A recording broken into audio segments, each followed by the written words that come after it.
Scheme है उसके तहत आज उसके रिप्लेसमेंट में जो रिहैबिलिटेशन असिस्टेंस स्कीम RAS इन दोनों स्कीम्स को जोड़ के आज 90 कंपैशनेट अपॉइंटमेंट्स उसके रिप्लेसमेंट में जो 10 के 10 ज़िलों में जो है आज बांटने का काम हुआ। ये सिलसिला चलता आया है और हुकूमत बनने के बाद कोशिश की गई है कि इसमें तेज़ी लाई जाए, क्योंकि ये हमारा फ़र्ज़ है। ये अपॉइंटमेंट्स किसी के ऊपर एहसान नहीं है। हमारे कुछ कीमती साथी अपने सर्विस पीरियड के दौरान इस दुनिया से चले गए और उनके घर को तकलीफ़ ना हो, उनका घर चले, उस सिलसिले में ये स्कीम जो है ये लागू किया गया। और जैसे मैंने अपनी तकरीर में आज कहा, कोशिश की जाएगी कि जहाँ जहाँ इसमें कोई खामियां हैं, कमजोरियां हैं, उनको दुरुस्त किया जाएगा। Sir, how do you see Trump's new tweet in which he said that if the talks fail, he will respond very sharply to Iran?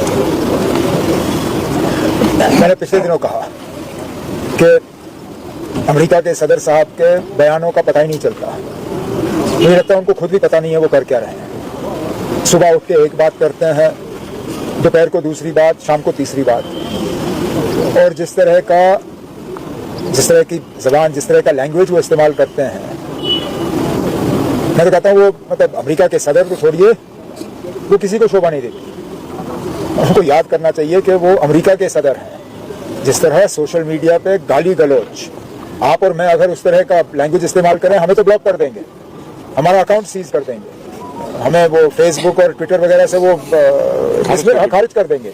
अब ये अमेरिका के सदर हैं, क्योंकि सदर हैं, डरते हैं लोग इससे, इसके खिलाफ कोई कार्रवाई नहीं। और ये बार बार धमकी देना क्या?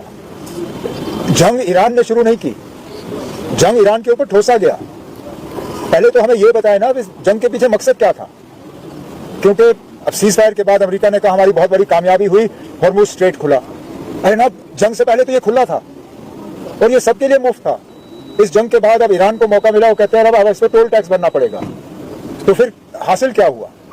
और इस सीज फायर के लिए आप हालात पैदा करिए, थोड़ा सा इजराइल पे थोड़ा सा काबू करें। जिस तरह लेबनान पे वो बमबारी कर रहे हैं, जिस तरह बेगुनाह लोगों को वहां मारा जा रहा है, आपको क्या लगता है ना किस तरह सीज फायर होगा? तो चलिए हम यहाँ तक पहुंचे, बड़ी अच्छी बात है, लेकिन ये सीज फायर अगर कामयाब ना रहा, इसके पीछे ईरान का कसूर या किसी और का कसूर नहीं होगा, सिर्फ और सिर्फ इजराइल का कसूर होगा। तो मुझे लगता है अमेरिका को थोड़ा सा इजराइल पे कंट्रोल करना होगा। कांग्रेस ने बोला कि जो फॉरेन पॉलिसी इंडिया की वो फेलियर है, क्योंकि पाकिस्तान ने नेगोशिएशन करें। अब फेलियर या सक्सेस में उसमें नहीं जाऊंगा, लेकिन ये तो हमें मान के चलना होगा कि पाकिस्तान ने वो किया जो बाकी नहीं कर सके। मेरा अपना मानना है कि कहीं ना कहीं हमारे जो इजराइल के साथ ताल्लुकात हैं वो हमारी थोड़ी सी कमजोरी बनी, क्योंकि जैसे मैंने कहा ये जंग सिर्फ इजराइल को चाहिए था। और शायद अगर हम इतना इजराइल के करीब नहीं होते तो शायद हिंदुस्तान वो कर सकती थी जो पाकिस्तान ने किया, क्योंकि हमारे अच्छे ताल्लुकात हैं अमेरिका के साथ भी, ईरान के साथ भी। मुझे लगता है, ये मेरी ज़ाती सोच है कि हम ये रोल इसलिए अदा नहीं कर सके क्योंकि हमारे इजराइल के साथ ताल्लुकात कुछ ज़्यादा करीब गए हैं। अब चलिए, जो सीज़फायर हुआ अच्छा हुआ, अगर इसमें पाकिस्तान ने ही रोल अदा किया तो चलिए। There is a CAG report which says 315 water bodies, lakes have completely vanished in Jammu and Kashmir, 205 have shrunk. Are we headed towards an environmental disaster?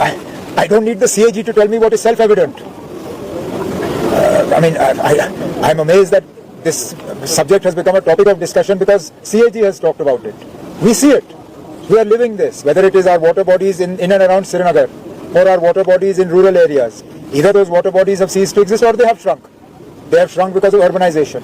They have shrunk because of pressures on the land. They have also shrunk because of climate change. So while some of these things are within our control, some of these things are a fallout of a wider problem. But yes, I think we need to be more conscious of the environmental damage that we are doing. And this is not just the responsibility of the government. I think it will take a collective responsibility of all of us who live in Jammu and Kashmir. Is this the sort of Jammu and Kashmir that we want to hand over to our children and grandchildren? And if it isn't, then what can we do to be more conscious of how we protect the environment? Why don't we use less plastic bags? Is it going to take a government order banning the use of plastic bags completely for us to wake up to this problem? As a concerned citizen, what stops me from carrying a bag from my house to bring my shopping home in? Why do I have to take a plastic bag from the shops? But if what it takes is the government to be more heavy-handed, then unfortunately that is the direction in which we're heading. But I hope before that, as a society, we can do collectively something to address this problem. Elections कब होंगे? Local bodies की अगर बात करें at the appropriate time. Masam, one last question. How do you see the Prime Minister is going to introduce the Women's Reservation Bill in the Parliament? In fact, he has said that everyone should support it. Actually, if I'm not mistaken, a women's reservation bill had already been passed by Parliament. Yes. So first and foremost, it needs to be explained to me why a new bill is required for a bill that had already been passed. Nobody is answering that question. We are all for women's reservation.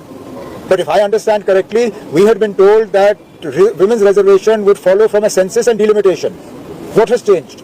Because that women's reservation bill was brought by the same government. It wasn't inherited from a previous government. The BJP NDA government brought and passed women's reservation through Parliament. At that time, it was told to us that this would be applicable from the post 2030 census, 2029 elections. This would happen. Ab kya badla? We are all for it, but something is not right.